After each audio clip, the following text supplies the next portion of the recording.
പുതിയ ലോക്സഭയിലെ ഏക ദമ്പതിമാർ യുപിയിലെ കനൌജിൽ ജയിച്ച സമാജ്വാദി പാർട്ടി അധ്യക്ഷൻ അഖിലേഷ് യാദവും മെയിൻപുരിയിൽ നിന്ന് ജയിച്ച ഭാര്യ ഡിംപിൾ യാദവുമാണ്. ഇരുവരും അടക്കം അഖിലേഷ് യാദവിന്റെ കുടുംബത്തിൽ നിന്ന് 5 പേർ 18ാം ലോക്സഭയിൽ ഉണ്ടാകും. അതേസമയം ബീഹാറിലെ പൂനെയിൽ നിന്ന് സ്വതന്ത്രയായി പപ്പു യാദവ് ജയിച്ചതോടെ പാർലമെന്റിൽ മറ്റൊരു ദമ്പതിമാർ കൂടിയായി. പപ്പുവിന്റെ ഭാര്യ രഞ്ജിത് രഞ്ജൻ രാജ്യസഭയിൽ കോൺഗ്രസിന്റെ പ്രതിനിധിയാണ്. കുടുംബ പോരാട്ടത്തിൽ ഏറ്റവും കൗതുകകരമായത് ബംഗാളിലെ ബിഷ്ണുപൂരിലായിരുന്നു.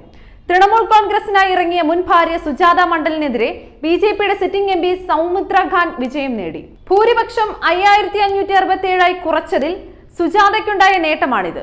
മഹാരാഷ്ട്രയിലെ കുടുംബക്കോട്ടയായ ബരാമതിയിൽ ജയിച്ച ശരത് പവാറിന്റെ മകൾ സുപ്രിയ സുളയ്ക്ക് പ്രതിസഹോദരന്റെ ഭാര്യയായ സുനേത്രയെ തോൽപ്പിക്കാൻ കഴിഞ്ഞു.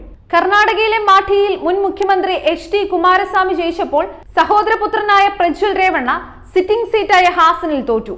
കർണാടകയിലെ ഗുൽബർഗയിൽ നിന്ന് മരുമകൻ രാധാകൃഷ്ണ ദൊഡ്ഡമണി ലോക്സഭയിലേക്ക് ജയിച്ചതോടെ രാജ്യസഭാംഗമായ മല്ലികാർജ്ജുൻ ഖാർഗെയ്ക്ക് പാർലമെന്റിൽ വീട്ടിൽ നിന്നൊരു കൂട്ടായി. ഹരിയാനയിലെ ഹിസാർ മണ്ഡലത്തിൽ ചൌട്ടാല കുടുംബത്തിൽ നിന്ന് തന്നെയുള്ളവരുടെ കൂട്ടപ്പൊരിച്ചിൽ നടന്നപ്പോൾ അതിലൊന്നും പെടാത്ത കോൺഗ്രസ് അംഗം ജയപ്രകാശിനായിരുന്നു ജയം.